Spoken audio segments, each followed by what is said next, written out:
Let's talk about three of the important learning domains. Now, these learning domains are called as the ABC of psychology or human behavior, and that is the affective, behavioral, and cognitive aspect. So, what is this ABC is really interesting to study.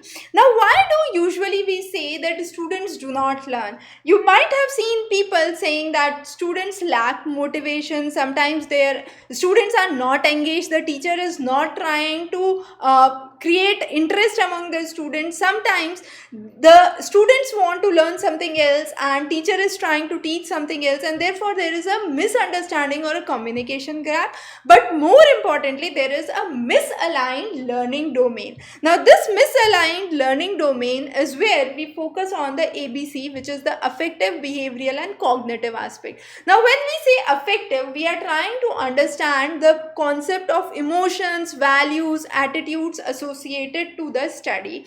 When I'm trying to say cognitive, we are focusing on understanding a concept, how we acquire, how we process it, how we internalize it, and release knowledge out of it. And the next is behavioral, where our skill building, application, hands-on learning are involved, and that is the behavioral learning. So behavioral learning talks about learning a principle, seeing how to use it, and then trying to practice it and actually apply to use it.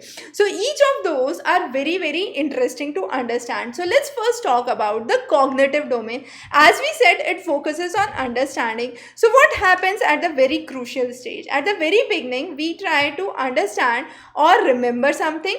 Once I'm trying to remember something, I try to internalize and understand it. Once I have understood the concept, I'll try to apply it to various concepts. Once application is done, we would try to analyze whether this is correct or not, and then there would be a evaluation and finally synthesis. So this domain basically focuses on how you acquire, how you internalize a concept, how you process it, and finally you give out a knowledge. It is very, very important when, let's say, you are talking about a concept of gravity. So first of all, you would understand the laws of gravity, that the apple falls from a tree. Then you will try to understand, okay, this is a phenomena that is visualized on earth, but the value of gravitation varies at different places. Then you would try to apply it, probably not on apples, but you would try another fruit, let's say guavas or any other fruit that you would try, and see whether this is applicable on that also. Then you would try to analyze, evaluate, and synthesize a concept where you could apply the knowledge that you have learned into another domains, and therefore cognitive or understanding is very, very important part of our learning domain. The next is the psychomotor or the behavioral concept, which deals with a skill, imparting a skill.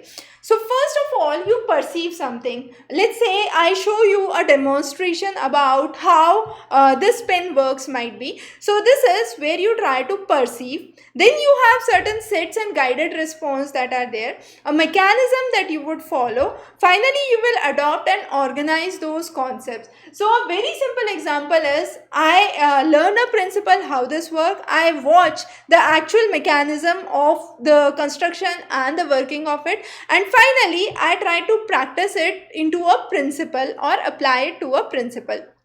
So this is a skill building which is applicative in nature, and the more you apply, the more you learn. So every time, this goes very well with a teacher. So every time a teacher teaches, there is new knowledge that a teacher tries to learn.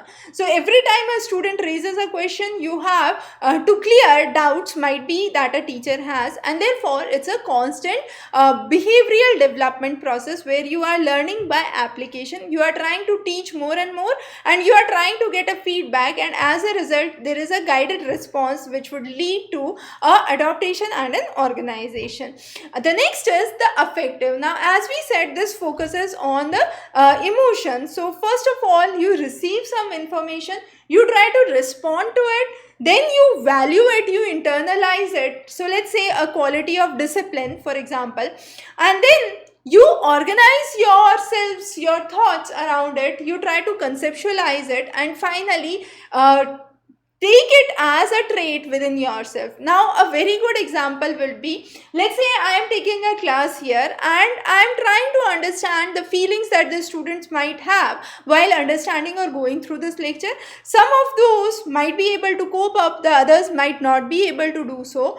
And if I am so I need to create, let's say, a balance between what I am trying to teach. It should not be way too difficult and way too easy, because it should be a balance where all the types of students can basically comprehend and go through the concept. Now if I go very deep into let's say a concept where students are finding it difficult, a certain proportion of students are finding it difficult, and then this would be too much of, I would say, a kind of affective domain going in, because this is just a slippery slope.